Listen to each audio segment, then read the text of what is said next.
كما صليت على إبراهيم وعلى آل إبراهيم في العالمين إنك حميد مجيد. قال الله تبارك وتعالى في كلامه المجيد: أعوذ بالله من الشيطان الرجيم. بسم الله الرحمن الرحيم.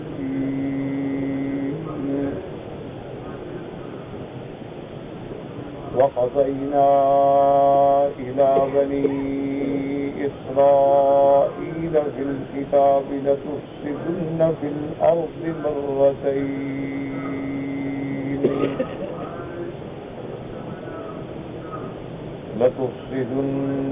الأرض مرتين ولتعلن علوا كبيرا. فإذا جاء بعد أولاهما بعثنا عليكم عبادا لنا أولي بأس شديد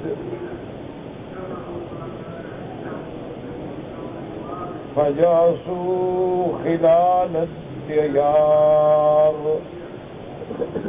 وكان وعدا مفعولا.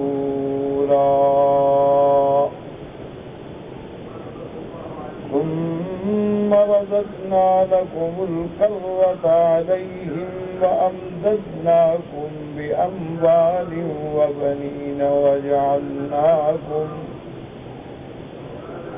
وجعلناكم أكثر نفيرا. إن أحسنتم لأنفسكم وإن أسأتم فلها. فإذا جاء بعد الآخرة ليسوءوا وجوهكم وليدخلوا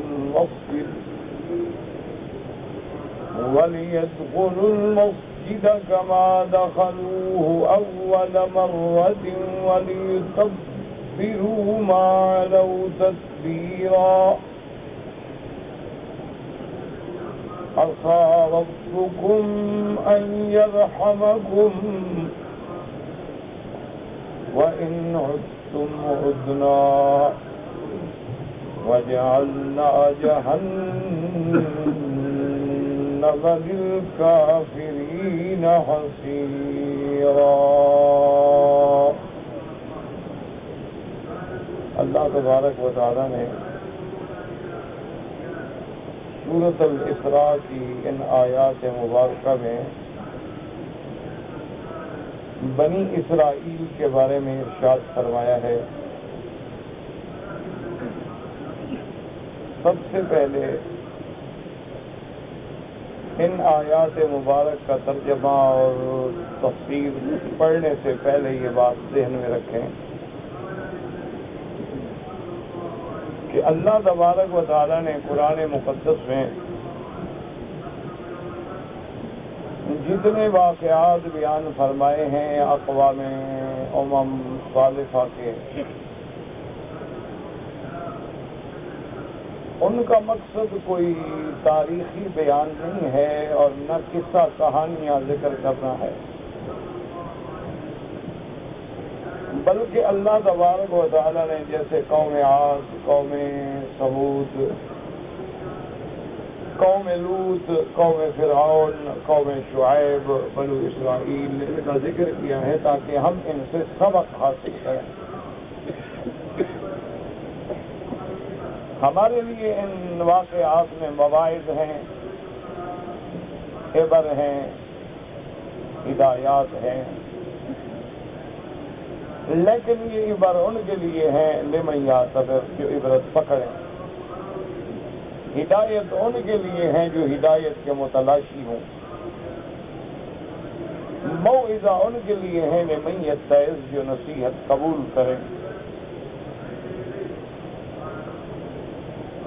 اب یہ بہت بڑا اہم واقعہ ہے بنو اسرائیل کا، اس کو پوری توجہ کے ساتھ دماغ میں رکھیں.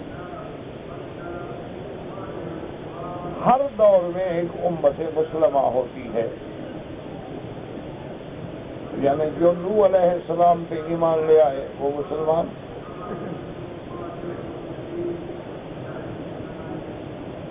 اسی طرح جو لوگ سیدنا موسیٰ علیہ السلام پہ ایمان لائے وہ ان کی امت مسلمہ، اور جو ایمان نہ لائے وہ امت کافرہ۔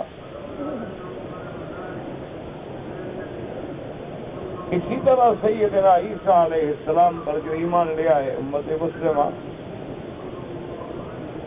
تو ہر دور میں امت مسلمہ ہوتی۔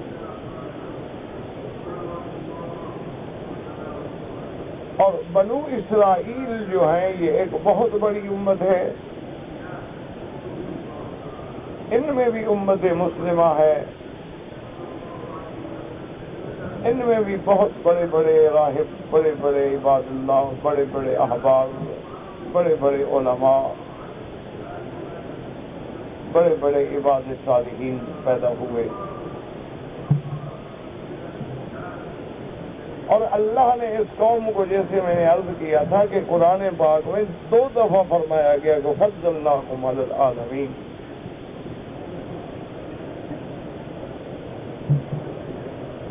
تو ایک ایسی قوم جن کو اللہ نے اتنی بڑی فضیلت دی،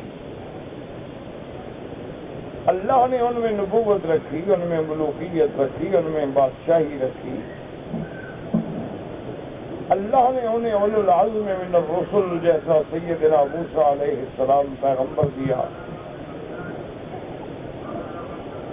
کتاب تورات جیسی کامل کتاب دی،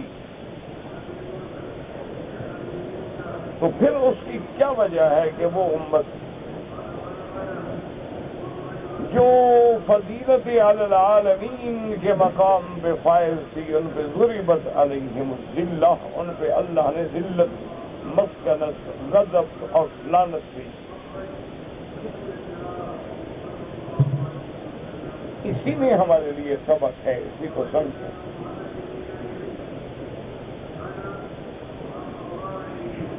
کہ بنو اسرائیل نے جب اللہ کے احکام کی نافرمانی کی،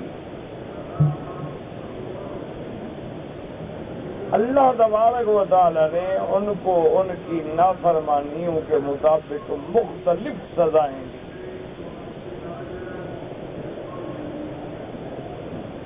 اللہ نے ان کو ان کی نافرمانیوں پر عجیب عذاب آئے۔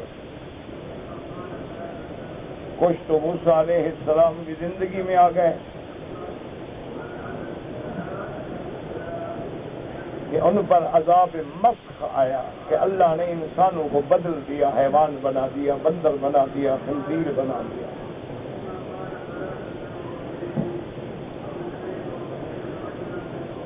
اسی طرح ان پہ عذاب آیا کہ وہ میدان تیہ میں 40 سال تک بھٹکتے رہے۔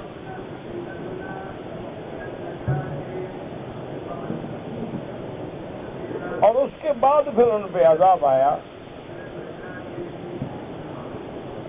کہ مصر کے بادشاہ نے چڑھائی کی اور بیت المقدس میں جا کے اس نے سپاہی پھیلا دی۔ بنو اسرائیل یہودیت کو اس نے تہو بالا کر ڈالا۔ اس کے بعد پھر دوبارہ ان پہ عذاب آیا۔ پھر اسی طرح مصر کے بادشاہ نے چڑھائی،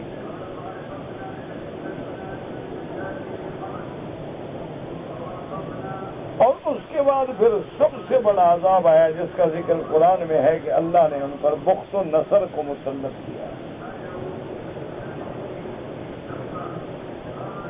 اس نے ایک دن میں 40,000 یہودیوں کو قتل کیا، 40,000 کو قیدی بنایا، اور تمام جو بیت المقدس میں سونا، چاندی، جواہر، زمرد، یاقوت، لالی، دولت جتنی بھی سب لوٹ کے لے گیا۔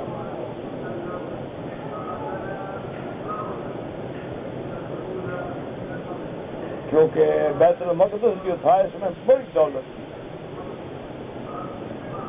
اللہ تبارک و تعالیٰ نے داؤد و سلیمان علیہ السلام کے تابع جنات کو کیا تھا،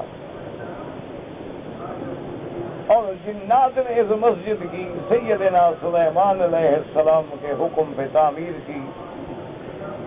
تو اب سیدنا سلیمان علیہ السلام حکم دیتے تھے کہ موتی نکال کے لاؤ، پتھر نکال کے لاؤ، ہیرے نکال کے لاؤ، زمرد نکال کے لاؤ، سب بناؤ، دیواروں میں جڑو۔ تو بہت بڑی قیمتی چیزوں سے مسجد اقصیٰ کو بنایا گیا۔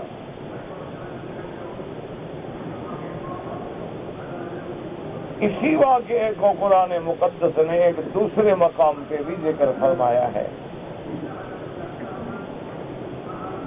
کہ اللہ کی شان یہ ہے کہ مسجد کی عمارت اور تعمیر ہو رہی تھی اور جنات کام میں لگے ہوئے تھے،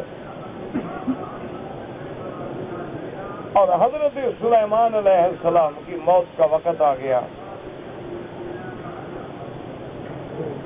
تو حضرت سلیمان علیہ السلام اپنے عصا مبارک کو بغل میں دے کر کھڑے ہوتے تھے نماز میں، اور لمبی لمبی رات کو نمازیں پڑھتے تھے۔ تو جب تھک جاتے تو تھوڑا سا ٹیک لگا لیتے۔ اسی اثنا میں اللہ نے حکم دیا اور حضرت سلیمان علیہ السلام کی روح مبارک قبض ہو گئی۔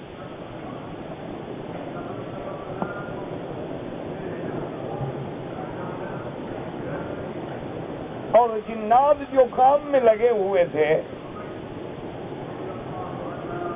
وہ آگے دیکھتے کہ بھائی کافی وقت گزر گیا، سلیمان علیہ السلام مسجد سے باہر نہیں آئے، کیا وجہ ہے؟ جا کے دیکھتے تو کھڑے ہیں، وہ کہتے ہاں بھائی ابھی وہ نماز میں ہیں۔ تو اس میں اللہ کی کئی حکمتیں تھیں۔ ایک تو یہ ہے کہ جنات کام میں لگے رہیں، سلیمان علیہ السلام کی موت کا راز نہ کھلے،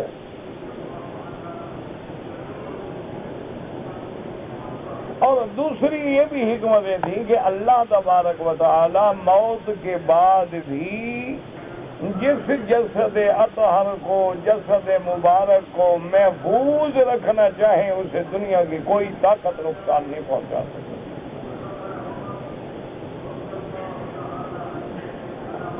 اسی لیے ہے کہ اللہ نے زمین پر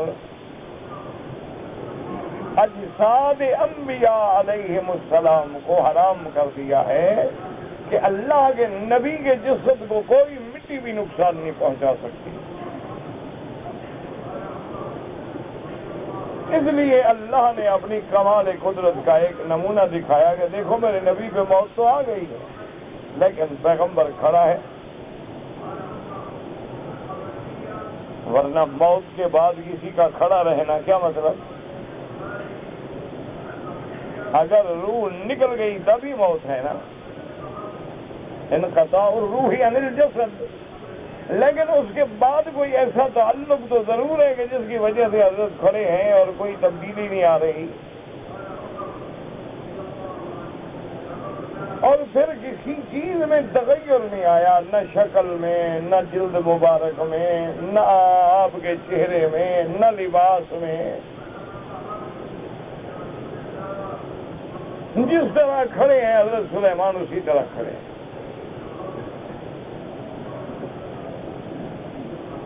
اللہ نے قرآن پاک میں تو مدت کا ذکر نہیں فرمایا کہ کتنی مدت، لیکن اتنا معلوم ہوتا ہے کہ طویل مدت۔ اور بعض روایات متقدمہ اسرائیلی روایات جو سابقہ کتابوں میں ہیں ان کا اعتبار تو نہیں ہوتا، لیکن معلومات کے لیے علماء نقل کر دیتے ہیں، کیونکہ اسرائیلی روایات کا اعتبار نہیں ہوتا، کیونکہ جو لوگ اللہ کی کتاب کو بدل ڈالیں تو ان کی باقی کسی روایت پہ آدمی کیسے اعتبار کرے؟ جیسے کہ علماء نے لکھا ہے کہ روافض ہیں یا شیعہ ہیں، ان کی بھی روایت پہ اعتبار کم ہوتا ہے۔ اس کی وجہ یہ ہے کہ جب ان کے نزدیک جھوٹ بولنا دین کا حصہ ہے، تقیہ کرنا دین کا حصہ ہے، تو کیا پتہ روایت صحیح کر رہا ہے کہ جھوٹ بول رہا ہے؟ تو آدمی اعتبار کیسے کرے؟ کیونکہ اس کے نزدیک جھوٹ بولنا تو گناہ ہے نہیں۔ ان کے نزدیک بات کو چھپا دینا اور ظاہر میں کچھ اور باطن میں کچھ ظاہر کرنا یہ ایک دین کا حصہ ہے، ان کے نزدیک شعار ہے ان کا۔ تو اب وہ ایک واقعہ بیان کرے تو کیا پتا حقیقت چھپا رہا ہے، حقیقت بتا رہا ہے، وہاں تقیہ ہے نہیں ہے تو کیسے پتہ چلے؟ اس لیے وہاں بھی اعتبار کم ہوتا ہے۔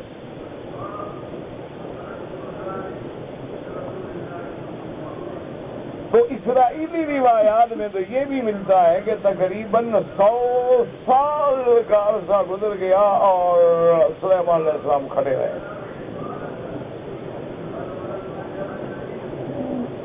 اور کچھ قرآن کے انداز سے، قرآن کا ایک اپنا انداز ہے، اسلوب ہے، طرز ہے، بیان ہے، قرآن کلام اللہ ہے۔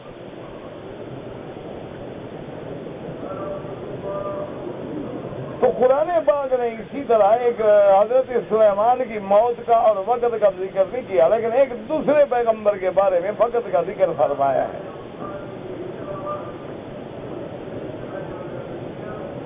او کالذی مر علی قریۃ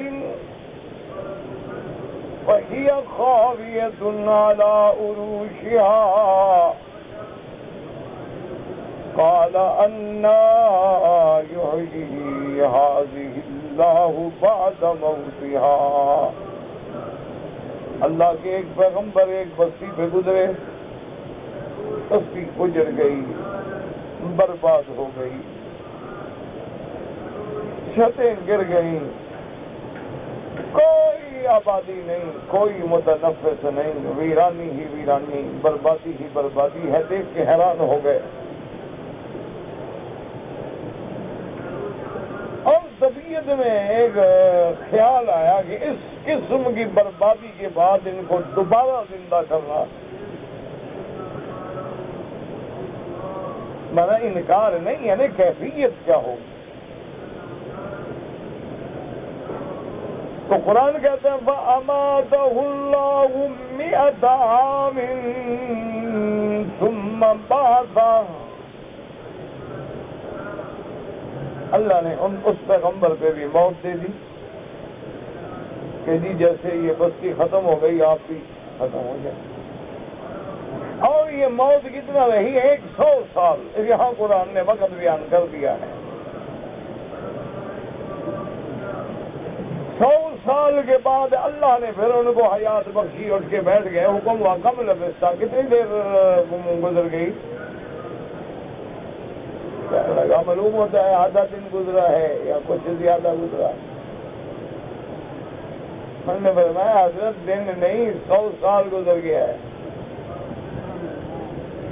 وہ جس وقت موت آئی نا اس وقت کیونکہ سورج اوپر تھا، جب آپ کی دوبارہ حیات آئی تو سورج نیچے تھا، نے کہا یہی وقت گزرا ہے، یعنی مقصد ہے کہ تقریباً ایک دن کچھ حصہ گزر گیا ہے۔ تو وہاں بھی 100 سال کا ذکر ہے، تو کوئی بعید نہیں یہ حضرت سلیمان علیہ السلام کو بھی اللہ نے 100 سال موت دی ہو۔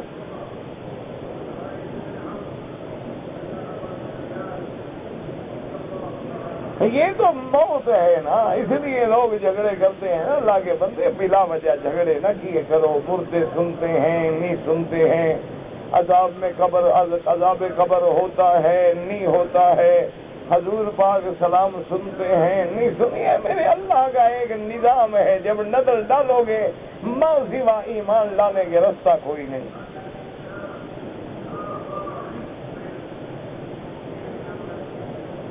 سو سال گزر گئے اور پیغمبر کہتے ہیں کہ ایک دن،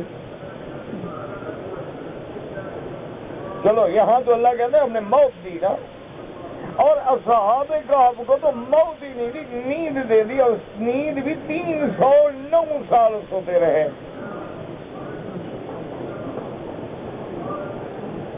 دیکھو نا، آپ 3 دن کے لیے بستر پہ سو جائیں، آخر آپ پلٹی کھائیں گے، آپ تبدیلی کریں گے، گرم ہو جائے گا وجود، کب تک سوئیں گے؟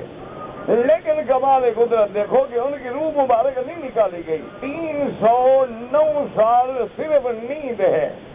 نقلبہم ذات الیمین و ذات الشمال، اللہ نے فرشتوں کی بھی ڈپٹی لگا دی کہ ان کو حسب ضرورت بدل دیا کرو، کبھی دائیں کبھی بائیں، تاکہ ان کے آرام میں خلل نہ آئے۔ ایک سائڈ پہ سوتے سوتے تو گرم ہو جائیں گے نا، تنگ آ جائے گی، تھک جائیں گے۔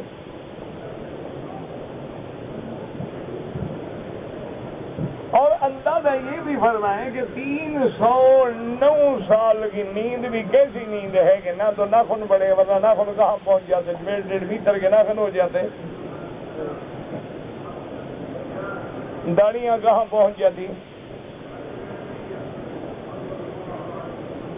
ہر چیز بس اسی طرح کیفیت میں ہے۔ اور جب اٹھ کے بیٹھے کم لبستم قالوا لبسنا یوما او بعض یوم، بھائی کتنا سوئے؟ انہوں نے کہا یار بس یہ میرے خیال میں ایک دن سو گئے۔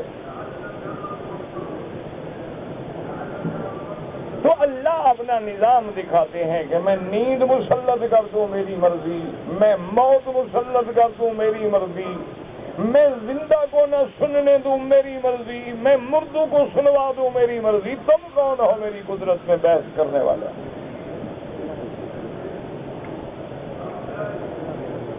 میری مرضی آئے زندہ کو بھی نہ سننے دوں۔ دیکھا نہیں کتنے بندے ہیں بہرے ہو گئے، مشینیں بھی کام نہیں کرتی،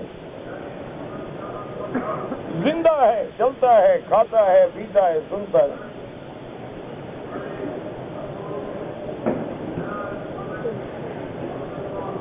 اور اللہ تبارک و تعالیٰ اگر چاہیں تو پھر مرنے کے بعد بھی ان کو آوازیں سنا دیں۔ تو اللہ کے آگے کیا مشکل ہے کہ آدمی ان ابحاث میں پڑے اور ان بیسوں میں الجھ کے کبھی کبھی گستاخی کے اس مقام پہ پہنچ جائے کہ انبیاء کی شان میں کوئی کوتاہی کا کلمہ کہہ کے اپنا ایمان ختم کر بیٹھے۔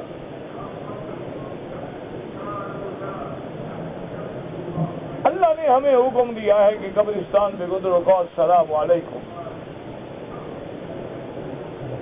کبھی اللہ نے حکم نہیں دیا کہ دیوار پہ گزرو تو کہو السلام علیکم۔ کبھی اللہ نے حکم نہیں دیا کہ پہاڑ پہ گزرو تو کہو السلام علیکم پہاڑ صاحب خیریت ہے۔ کبھی اللہ نے حکم نہیں دیا کہ کھیتیوں سے گزرو، حالانکہ زندہ تو وہ بھی ہیں، کہ کھیت میں گزرو، کبان میں گزرو، کپاس میں گزرو، باغ میں گزرو تو کہو السلام علیکم عام صاحب۔ آخر یہاں کیوں حکم دیا کہ قبر والوں کو سلام کرو؟ ایک یہ کہنا جی کہ نوع من الحیات ہے، نوع من الحیات تو ہر چیز سے ہے۔ وَإِن مِّن شَيْءٍ إِلَّا يُسَبِّحُ بِحَمْدِهِ، ہر چیز اللہ کی تسبیح کہہ رہی ہے، تو کوئی نوع من الحیات تو ہے اس میں۔ لیکن وہاں ہمیں کسی جگہ کا حکم نہیں دیا، کبھی نہیں فرمایا کہ عرفات میں جاؤ کہ السلام علیکم عرفات، السلام علیکم مزدلفہ، السلام علیکم منا۔ لیکن آخر کوئی حکمت تو ہے، فرماتے ہیں کہ جب قبرستان سے گزرو تو کہو السلام علیکم یا دار قوم مؤمنین۔ چلو اتنا ہی کافی تھا، کہتے نہیں آگے بھی کہو انا انشاء اللہ بکم لاحقون انتم السابقون ونحن الاثر، کہ بھئی ہم بھی بہت جلد آنے والے ہیں، تم ہم سے پہلے چلے گئے، ہم تمہارے پیچھے آ رہے۔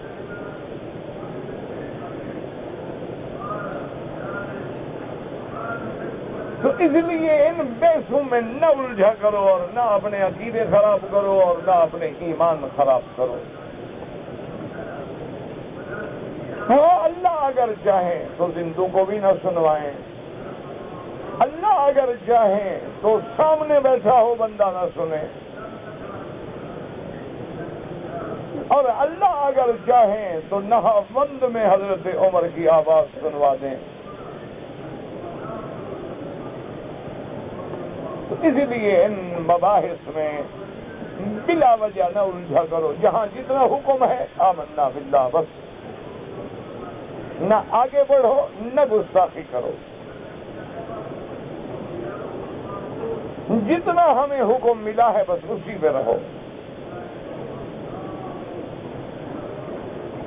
تو اس لیے جناب حضرت سلیمان علیہ السلام پہ بھی تقریباً 100 سال گزر گیا. اب اللہ نے جب راز کھولنا چاہا تو اپنی حکمت کے دعوے دیکھے. وہ جو لکڑی تھی نا عصا جس پہ حضرت ٹیک لگا کے کھڑے تھے, اللہ نے حکم دیا دیمک کو کہ اس لکڑی کو ذرا نیچے سے کھانا شروع کر دو. اور لکڑی کو جناب دیمک لگ گئی اور دیمک کھاتے کھاتے کھاتے لکڑی جو کمزور ہوئی تو عصا جو تھا نا وہ اپنا توازن اس نے کھویا, سلیمان علیہ السلام گر گئے.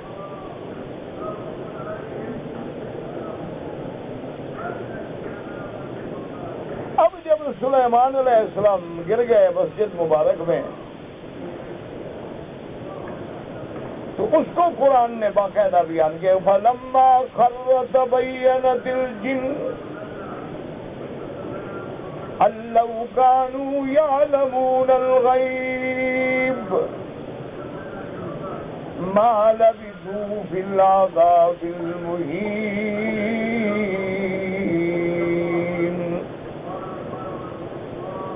اب جب حضرت صلی اللہ علیہ وسلم گرے تو جن دوڑے بھاگے, دیکھو حضرت صلی اللہ علیہ وسلم فوت ہو گئے. انہوں نے کہا بھائی اندازہ تو کرو کب فوت ہوئے, ہم تو پتھر ڈھو ڈھو کے مر گئے. انہوں نے کہا کہ ہاں اندازہ ہو سکتا ہے. دیکھو جن ہے کیسے عقل لڑایا. انہوں نے کہا اندازہ ہو سکتا ہے, ایسا کرو کہ لکڑی جو ہے نا ایسے مقام پہ رکھو جہاں اس کو دیمک لگے, اور پھر دیکھو کہ دیمک جو ہے وہ کھائے کھائے کھائے کتنا سینٹی میٹر کھا جاتی ہے مہینے میں.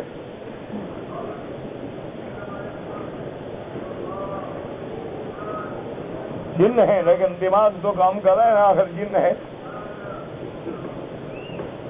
انہوں نے جب حساب لگایا تو کہنے لگے او کمال ہے, حضرت سلیمان تو 100 سال ہو گئے فوت ہو گئے, ہم 100 سال سے پتھر ڈھو ڈھو کے مسجد مکمل کر دی. پتہ لگ جاتا بھاگ جاتے کہ ہم کہاں کیوں نوکری کرتے ہیں. اللہ نے یہاں ایک مسئلہ یہ بھی سمجھا دیا کہ میں اگر چاہوں تو جسد انبیاء کی یوں حفاظت کر دوں, اور یہ بھی بتلا دیا کہ کوئی علم غیب نہیں جانتا. اگر یہ جن عالم الغیب ہوتے تو 100 سال پتھر ڈھوتے رہتے. تو جب جن عالم الغیب نہیں ہوتے تو یہ تمہارے پیر جو ہیں کہتے ہیں جن تابع ہے اور جن خبریں لائے گا, کہاں سے لائے گا.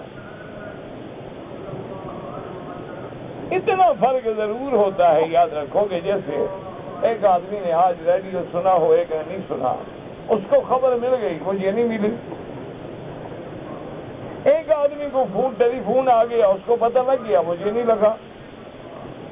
اسی طرح چونکہ جنات جو ہیں بڑے تیز رفتار ہیں اور جلدی سے ایک جگہ سے دوسری جگہ چلے جاتے ہیں, کسی جگہ پہنچ گئے ایک واقعہ دیکھ کے بتا دیں تو یہ غیب نہیں ہوتا. علم غیب خاص ہے, خدا ہے. یہ تو ایسے ہے نا کہ جیسے آپ نے ٹیلی فون پہ دیکھ لی, آپ نے خبریں سن لی, آپ نے ٹی وی دیکھ لی, میں نے نہیں دیکھی, آپ کو معلوم ہو گیا, مجھے نہیں ہوا. تو ایسے ہو سکتا ہے. تو اس لیے اللہ تبارک و تعالیٰ کا نظام دیکھیں جناب. اللہ پاک نے وہ مسجد جو تھی وہ اتنی قیمتی بنی تھی کہ مسجد اقصی کو تو ہیرے اور زمرد اور یواقیت اور سونے اور چاندی سے چلا گیا, اور اللہ کا جو اصل گھر ہے وہ سادہ پتھروں سے بنایا گیا. یہ اللہ کی حکمت ہے, تاکہ اگر یہاں بھی سونا چاندی لگ جاتا تو لوگ تو سونے چاندی کو چوم رہے ہوتے نا. اللہ تو یہ دکھانا چاہتے ہیں نا کہ اصل میرے حکم کی اطاعت ہے. میں نے کہہ دیا اللہ نماز پڑھو, بس پڑھو تھی, چاہے وہ سونے کی دیوار ہو یا چاہے پتھر کی دیوار. ہم نے دیواروں کو تو سجدہ کرنا نہیں, ہم نے تو اللہ کے حکم پہ سجدہ کرنا ہے. تو اس لیے وہ بخت نصر جو ہے نا جی, وہ لوٹ کے دولت ان کی ان کو مار مار کے لے گیا, بابل میں لے گیا ان کو. اچھا پھر ادھر مار پڑی نا جی تو ٹھیک ہو گئے. جب عذاب آیا مار پڑی, اب نمازیں شروع کر دی اور تورات پڑھنی شروع کر دی اور اللہ کی فرما برداری اور اللہ کی اطاعت اور بالکل بندے بن گئے. بن گئے، اللہ راضی ہو گیا۔ تو اللہ تبارک و تعالیٰ نے فارس کا بادشاہ ان کی مدد کو بھیجا، اس نے آگے جنگ لڑی، اس نے آگے یہودیوں کو بابل سے چھڑایا، قید سے چھڑایا، اور وہ سارا مسجد کا سونا چاندی جو ہے لا کے پھر مسجد اقصی میں دوبارہ ان کو آباد کر دیا۔ اب جب یہ آباد ہو گئے، مسجد الاقصی آباد ہو گئی، سارا سونا چاندی مال دولت واپس آ گیا، یہودیوں کو دولت مل گئی، آرام مل گیا، پھر بگڑ گئے۔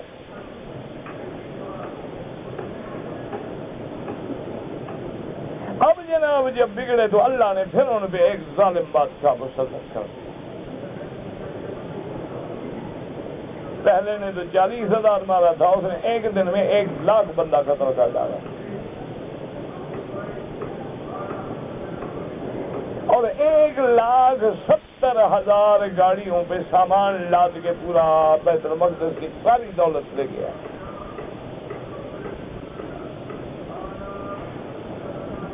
یہ مار بڑھتی رہی، پھر ویرانی ہوئی، پھر آباد ہوئے۔ کوئی 6 دفعہ یہ واقعہ گزرا ہے، لیکن قرآن نے 2 دفعہ کا ذکر کیا۔ ایک دفعہ انہوں نے سیدنا موسیٰ علیہ السلام کے زمانے میں،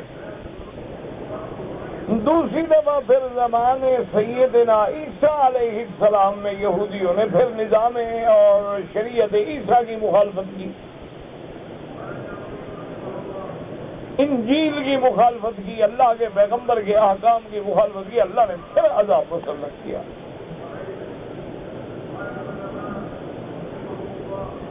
اور اسی طرح پھر مسجد کو بھی ویران کر ڈالا گیا، مسجد اقصی کو بھی توڑ دیا گیا، اور ایک دور میں پھر یہ شرف جو ہے امیر المومنین عمر بن الخطاب کو بھی حاصل ہوا رضی اللہ تعالی عنہ وارضاہ، کہ ان کے دور میں بھی مسجد اقصی جو ہے فتح ہوئی، بغیر لڑائی کے فتح ہوئی۔ حضرت عمر رضی اللہ تعالی عنہ نے بھی دوبارہ مسجد اقصی کو آباد کیا، اس کی تعمیر، اس کی مرمت، اس کی نگہداشت کی، اور پھر وہاں یہود جو تھے وہ ٹھیک ہو گئے تو ان کو بھی وہاں چھوڑ دیا۔ اس کے بعد جناب یہ پھر بگڑ گئے۔ میں نے عرض کیا تھا نا کہ انتہائی مکار قومیں آرام سے نہیں بیٹھتی۔ انہوں نے پھر اتنی بڑی غدر مچائی، اتنی بڑی اللہ کے احکام کی نافرمانی ہے کہ اللہ نے ان پہ ایک اور بادشاہ ہٹلر مسلط کر دیا۔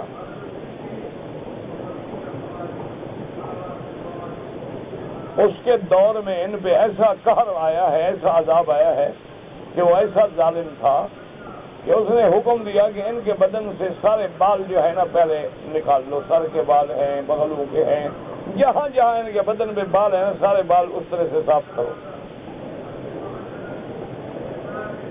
وہ جناب کیوں صاف کریں؟ انہوں نے کہا کہ رسیاں شسیاں بنائیں گے، یہ بال ضائع تو نہ جائے نا۔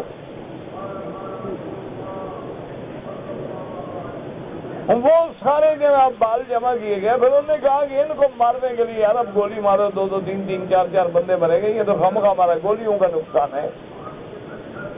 انہوں نے کہا ان کو بڑے بڑے ہال کمرے جو ان میں بند کرو اور گیس چھوڑ دو، بس یہ گیس سے مر جائیں گے۔ اور اسی گیس میں پھر ان کے پورے بدن جو ہے وہ پگھلا ڈالو گے، وہ پانی بن جائے، اور پھر اپنے کھیتوں کو لگا دو، آبادی ہماری اچھی ہوگی۔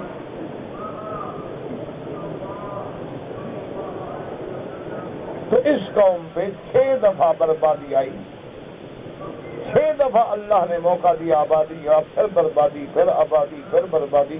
اس میں ہمارے لیے کیا سبق ہے کہ اگر بنو اسرائیل نظام موسیٰ کی مخالفت کرے تو اللہ کا عذاب آ جائے، اور تم میرے مدنی محمد مصطفیٰ کی مخالفت کرو گے تو تم پر عذاب نہیں آئے گا۔ انہوں نے کلیم اللہ کی شریعت کو توڑا ہے اور تم میرے حبیب اللہ کی شریعت کو توڑتے ہو۔ انہوں نے اگر کتاب تورات کے احکام کو بدلا ہے، تم اللہ کے قرآن کو بدل رہے ہو، تو پھر ان کی تاریخ کو سامنے رکھ لو گے، جیسے ان پہ عذاب کے کوڑے برسے ہیں اسی طرح پھر تمہارے اوپر بھی برسے ہیں، تمہارے اوپر بھی پھر اسی طرح مسلط ہوتے رہیں گے، ظالم آتے رہیں گے، ظلم و ستم کے پہاڑ تم پہ توڑتے رہیں گے۔ اور جیسے ہم نے ان کو حکم دیا تھا کہ دیکھو یہودیوں ٹھیک ہو جاؤ، وَإِنْ عُدْتُمْ عُدْنَا، تم نے پھر گڑبڑ کی تو اللہ پھر تم پہ عذاب بھیجیں گے، اور اگر تم ٹھیک ہو گئے، ان احسنتم احسنتم لانفسکم، اگر تم نے اپنی اچھائی اختیار کر لی اور سچائی تمہارے لیے ہے، وَإِنْ أَسَأْتُمْ، اگر تم نے پھر برائی کی تو اللہ تمہیں پھر عذاب چکھائیں۔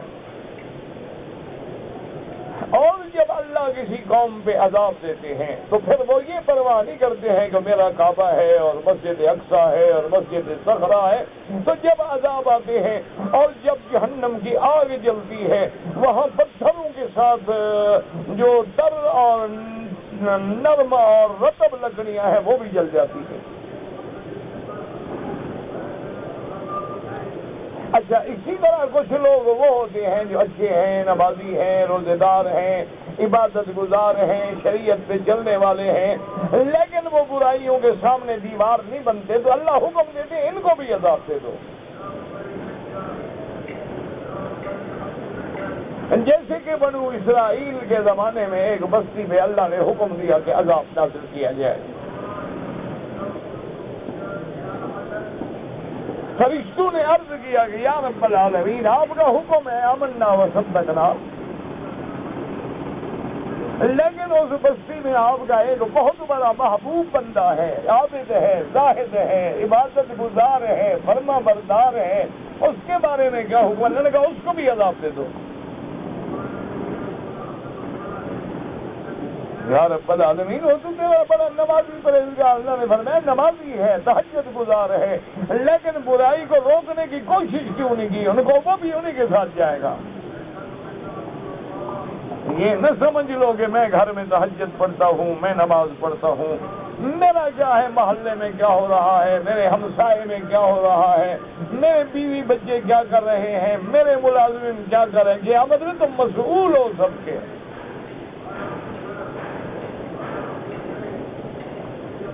اور جب عذاب آتے ہیں پھر عذاب یہ نہیں دیکھا کرتے کہ یہ مولوی کا گھر ہے۔ عذاب جب اللہ نہ کرے عذاب آتے ہیں، وہ یہ تقسیم نہیں کرتے ہیں کہ یہ فلاں جماعت کا گھر ہے اور فلاں جماعت کا گھر ہے اور فلاں پارٹی کا گھر ہے۔ جب عذاب آتے ہیں بھیا امکم اللہ بعقاب، اللہ کا عذاب پھر سب کو پکڑ لیتا ہے۔ اور آج بنو اسرائیل کے واقعات کو سامنے رکھ کے آج اپنا تجزیہ کریں کہ ہم کس حال میں گزر رہے ہیں۔ کیا ہمارا حال وہ تو نہیں ہو گیا جو بنو اسرائیل کا تھا، بلکہ علماء نے یہ لکھا ہے کہ سابقہ امتوں میں جتنے گناہ تھے، مثلا لوط کی قوم جو ہے وہ لڑکوں سے بدفعلی کرتی تھی، ایک قوم جو ہے وہ ناپ تول میں کمی کرتی تھی کہ لیتے تھے زیادہ لیتے تھے، دیتے تھے تھوڑا دیتے تھے، ایک قوم جو ہے وہ غیبت میں مبتلا تھی، ایک قوم جو ہے وہ زنا میں مبتلا تھی، ایک قوم جو ہے وہ گانے بجانے موسیقی میں مبتلا تھی۔ علماء متاخرین نے لکھا ہے کہ سابقہ امتوں میں جتنے گناہ تھے وہ حضور کی امت میں سارے اکٹھے ہو گئے۔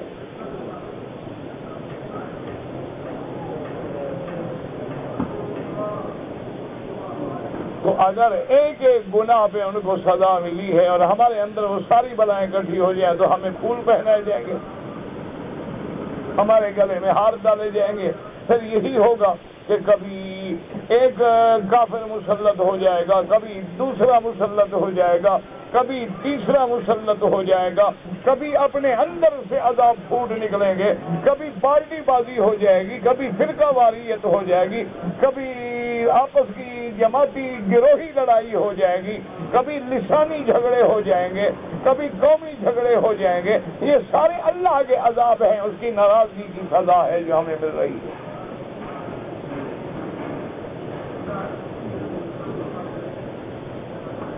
تو اس لیے اللہ پاک نے قرآن مقدس میں بنو اسرائیل کے اس واقعے کو سامنے رکھ کر حضور صلی اللہ علیہ وآلہ آلہ واصحابہ وسلم تسلیما کثیرا کثیرا کی امت کے سامنے ایک شیشہ رکھا ہے کہ اس شیشے میں اپنا چہرہ دیکھ لو،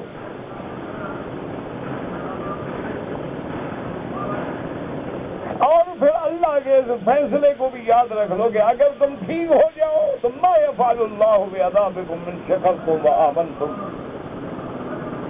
اللہ نے فرمایا میرے بندو اگر تم شکر گزار بن جاؤ، ایمان والے بن جاؤ، تمہیں عذاب دے کے مجھے کیا فائدہ ہے بھلا؟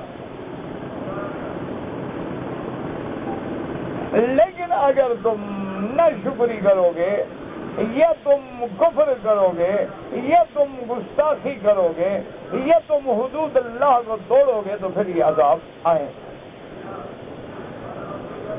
اور آج 1400 سال پہلے کا فرمان جو میرے آقا کا محبوب کا فرمان ہے، رحمت دو عالم کا فرمان ہے صلی اللہ علیہ وسلم، حضور نے فرمایا کہ میری امت پہ ایسا وقت آ جائے گا، ایسا اللہ کا عذاب آئے گا کہ لا یدری القاتل والمقتول، قاتل کو یہ پتہ نہیں ہوگا کہ میں قتل کیوں کر رہا ہوں، اور مقتول کو یہ پتہ نہیں ہوگا کہ میں قتل کیوں ہو رہا ہوں۔ اور آج آپ دیکھ لیں، اسی طرح آپ آنکھیں بند کر کے دیکھ لیں کہ ایک علاقے میں پانی نہ ہونے کا عذاب ہے، زمینیں خشک ہو کے پھٹ رہی ہیں، دوسرے ملک میں طوفان اتنا آ گیا ہے کہ لوگ ڈوب کے مر رہے ہیں۔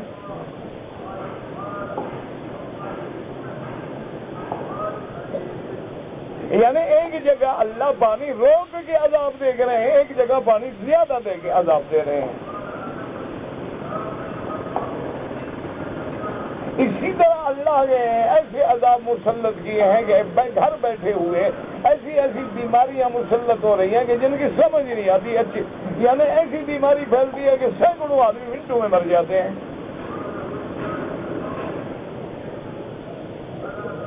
ساری دنیا کی میڈیکل ٹیمیں بحث کرتی ہیں، پتہ نہیں کر سکتی کہ وجہ کیا ہے۔ اصل وجہ جو ہے وہ اللہ کی نافرمانی ہے، اور اصل علاج اللہ کے دروازے پہ لوٹ آنا ہے کہ اگر آج بھی حضور کی امت اپنے سارے جھگڑے بھول جائے، اللہ کے دروازے پہ گر جائے اور توبہ کر لے، اپنے عقیدوں کو صحیح کر لے، اپنے نمازوں کو صحیح کر لے، اپنے رب کو راضی کر لے، یہ سارے بلائیں ٹل جائیں گی اور اسلام کے غلبے کا وقت آ جائے گا۔ تو اس لیے ان آیات مبارکہ میں اللہ تبارک و تعالیٰ نے بڑی تفصیل سے اور بڑی وضاحت کے ساتھ ہمارے سامنے ہماری عاقبت رکھی ہے۔ دعا کریں کہ اللہ ہمیں صحیح معنوں میں عبرت حاصل کرنے کی توفیق عطا فرمائے اور صحیح صراط مستقیم پہ چلنے کی توفیق عطا فرمائے۔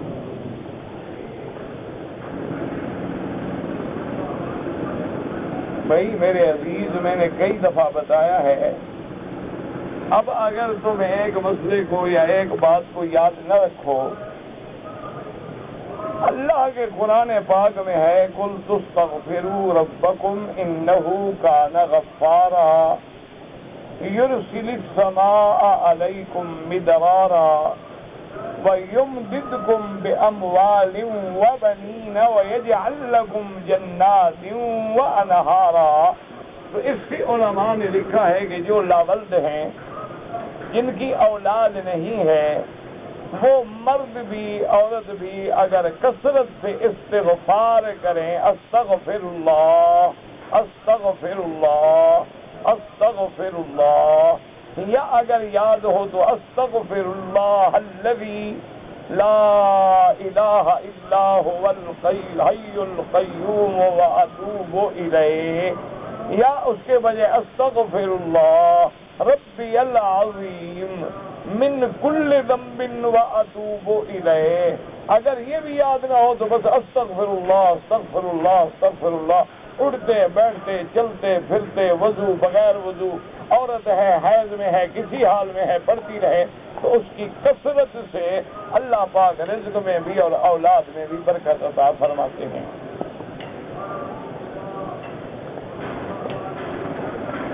میرا بھائی، اگر کسی آدمی کا کسی عورت سے ناجائز تعلق ہے، اس کے بارے میں شریعت یہ کہتی ہے کہ کیا ہمارے پاس ثبوت ہے، ہمارے پاس شہادات ہیں؟ اگر ہمارے پاس شہادات نہیں ہے تو لازم بات ہے کہ ہم صبر کریں، اور وہ توبہ کرتا ہے، کلمہ پڑھتا ہے، قسم اٹھاتا ہے، اپنی صفائی دیتا ہے تو ہم یقین کریں۔ اس کے بعد بھی وہ جھوٹا ہے تو اس کا معاملہ اللہ کے ساتھ ہے، اللہ خود بدلا دیں گے۔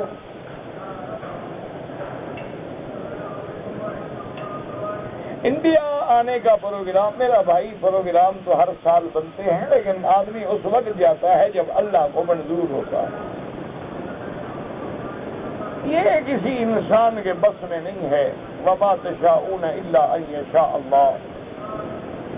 اسی طرح سیدنا علی رضی اللہ تعالیٰ عنہ فرماتے ہیں، عرفت ربی بفسق العزائم، کہ میں نے اپنے رب کو پہچانا ہے جب میرے ارادے ٹوٹ جاتے ہیں۔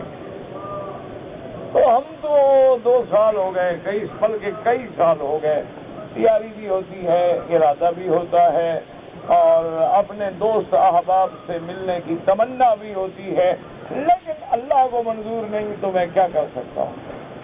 تو انشاءاللہ جب اللہ کو منظور ہوگا تو سفر ہوگا۔ میں تو اپنے گھر میں گیا 2 سال ہو گئے، اپنے حالات ہیں، مسائل ہیں، اللہ کی مرضی ہے۔ جب بھی ارادہ ہوتا ہے کوئی نہ کوئی پریشانی، کوئی نہ کوئی انقباض، شاید یہی اللہ کی مرضی۔ آمنا باللہ۔ هل يجوز تقصير الشعر بعد العمرة ب3 شعرات فقط عند امام الشافعي رحمه الله؟ عند امام الشافعي رحمه الله تعالى اذا حلق نطف قصر شعره 3 شعرات جائز، واما عند الائمة الثلاثة فلا، اما حلق الراس بكامله وَإِمَّا التَّقْصِيرُ أَن يَكُونَ بِرُبْعِ الرَّأْسِ وَاللَّهُ أَعْلَمُ۔ کہتے جی کہ حرم کے باہر جو گوشت بکتا ہے، میرا بھائی مجھے کیا پتا ہے اس گوشت کا؟ ایک موٹی بات یاد رکھو کہ اگر وہ گوشت جو ہے اس ملک کا ہے، یعنی سعودی عرب کا اپنا ہے، جیسے مرغیاں ہیں، اب تو بڑے بڑے پولٹری فارم ہیں ماشاءاللہ، فقی ہے، وطنی ہے، ان کے حلال ہونے میں تو ایک دھیرے کا بھی شبہ نہیں ہے، لیکن جو گوشت باہر کے ملکوں سے آتا ہے اس کا اللہ کو پتا ہے کیا حال ہے۔ اچھا، بعض گوشت جو ہیں وہ مسلمان ملکوں سے آتے ہیں تو ان پہ بھی اعتبار ہے انشاءاللہ کہ وہ بھی ٹھیک ہوگا، لیکن بہرحال زیادہ بہتر احتیاط ہے۔ حجر اسود کے علاوہ خانہ کعبہ کو یا غلاف کو چومنا منع ہے۔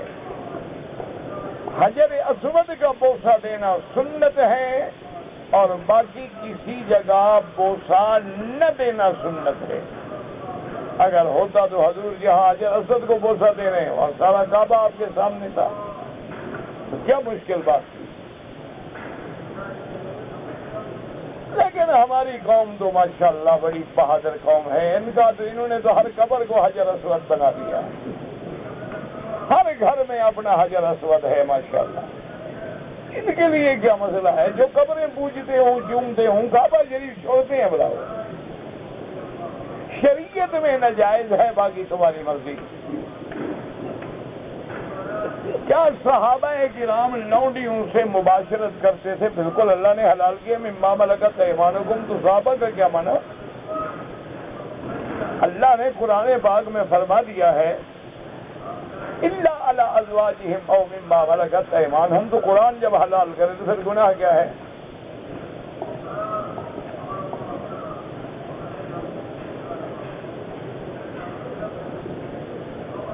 وضو والی کون سی آیت ہے؟ اذا قمتم الى الصلاۃ فاغسلوا وجوہکم وایدیکم.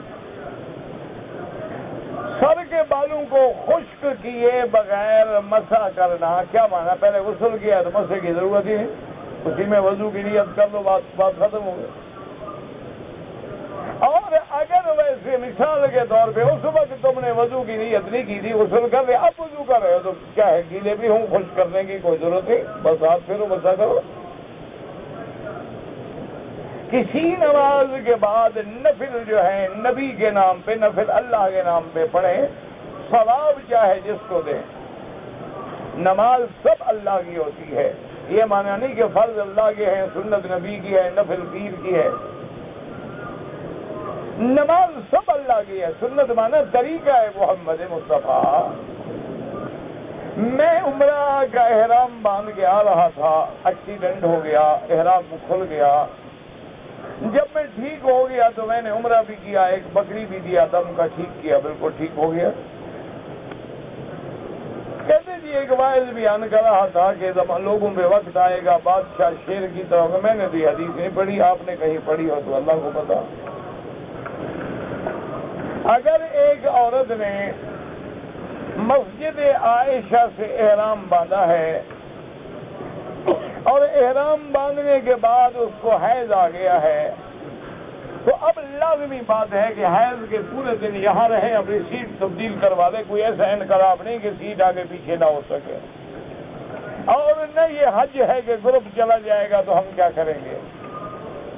آپ 4-5 دن کی سیٹ تبدیل کرا لیں اور عمرہ کریں، ورنہ بغیر احرام کے.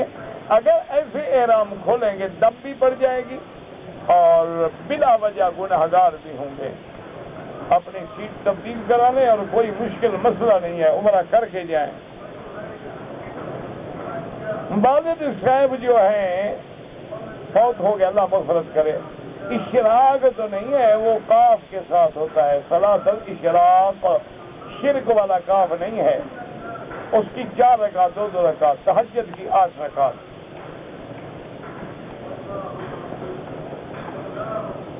اگر امام نے ظالمین کی بجائے ظالمون پڑھ لیا نماز ٹھیک ہو جائے گی. ترجمے میں فرق نہیں آتا. ہمارے چچا بیمار ہیں، جو بھی بیمار ہیں اللہ سب کو شفا عطا فرمائے، اللہ ہمیں بھی شفا عطا فرمائے. عمرہ کرنے کے لیے مسجد عائشہ سے احرام باندھنا، مسجد عائشہ سے جیرانہ سے یعنی حد حرم سے باہر جا کے احرام باندھے، گھر سے نہیں باندھے گا. طواف جو ہے اپنے لیے کریں اور پھر دعا کریں جس کے لیے چاہتے ہیں. اگر کوئی لڑکی سید خاندان سے تعلق رکھتی ہے تو غیر سید کا نکاح ہو سکتا ہے، بالکل ہو سکتا ہے، کیونکہ جعلناکم شعوبا وقبائل لتعارفوا ان اکرمکم عند اللہ اتقاکم. اللہ نے یہ قومیں قبیلے بنائے ہیں پہچان کے لیے. اللہ کے ہاں عزت والا وہ ہے جو زیادہ اللہ سے ڈرنے والا ہے. تو کوئی منع نہیں سید کے، قریش سے، ہاشمی سے، بنو ہاشم سے، غیر سے. اگر دونوں مسلمان ہیں، ایمان والے ہیں اور دیندار ہیں، کوئی حرج نہیں.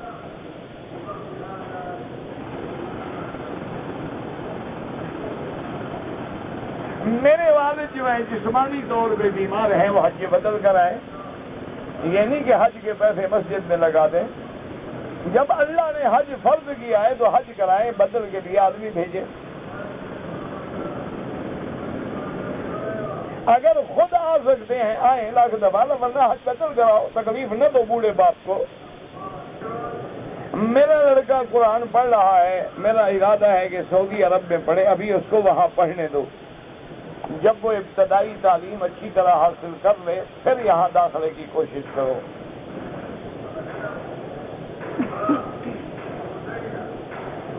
میری بیوی نے عمرے کے ارکان پورے کر لیے، میں نے بھی احرام اتار کے غسل کر لیا. میری بیوی نے غسل نہیں کیا. احرام کے بعد، عمرے کے بعد کوئی غسل نہیں. اگر تمہاری بیوی نے طواف کر لیا، صفا مروہ دوڑ لی اور بال کٹا لیا، میاں بیوی بن سکتے ہو. غسل کرے نہ کرے، غسل کا کیا ہے؟ غسل کرنا احرام سے پہلے سنت ہے، یہ نہیں کہ بعد میں بھی سنت ہے.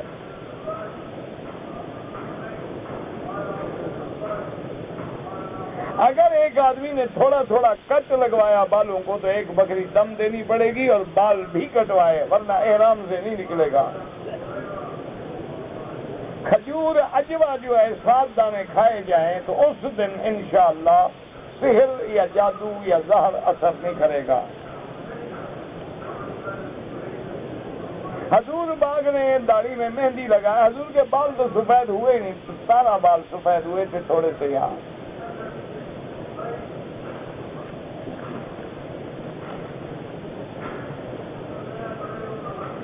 یہاں جو مکے میں رہنے والے ہیں اگر مدینہ جائیں زیارت کے لیے واپسی پہ عمرہ لازم کریں، میقات ہے۔ جب کل جنازے کو لے جاتے ہیں تو کلمہ پڑھتے ہیں، یہ کوئی ثابت نہیں کلمہ پڑھنا۔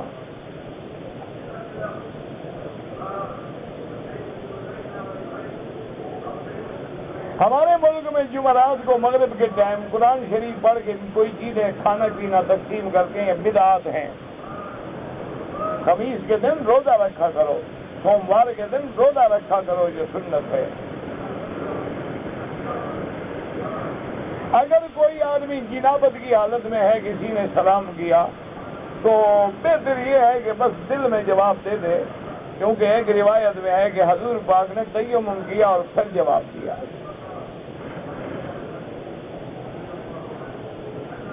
ہم گھر میں نماز پڑھ رہے ہیں اور باہر سے کوئی دروازہ کھٹکھٹائے تو نماز توڑ دیں نہیں، کوئی خطرے والی بات ہو تو توڑ دیں، خطرہ نہ ہو تو نماز پوری کریں۔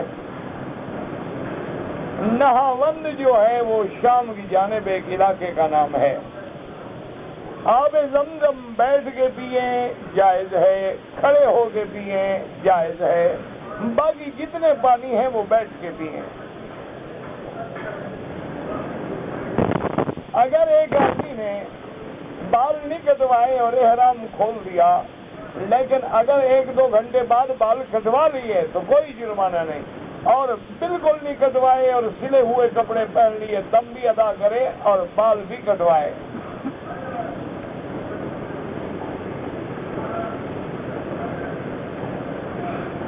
اگر ایک آدمی محرم ہے، چھوٹا بچہ ہے، اس کو اٹھایا ہوا ہے، اس کی بھی نیت کر لے، اس کا بھی طواف ساتھ ہو جائے گا۔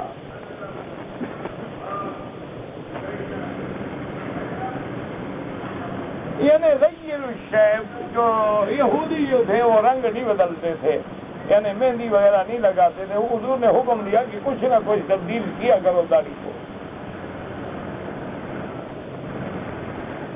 کہتے ہیں جی کہ یہ بعض جماعتیں جو ہیں دین کے لیے ہمیں 40 دن لگواتے ہیں، تو یہ 40 دن لگانا بدعت ہے۔ کیوں بدعت ہے؟ آخر اللہ نے موسیٰ علیہ السلام سے بھی 40 راتیں لگوائی ہیں، کیا وجہ ہے؟ کوئی وجہ تو ہے کہ قرآن میں ہے کہ تم میقات ربہ 40 لیلہ، اللہ نے 41 بھی نہیں لگوایا، 50 بھی نہیں لگوایا، کوئی وجہ تو تھی۔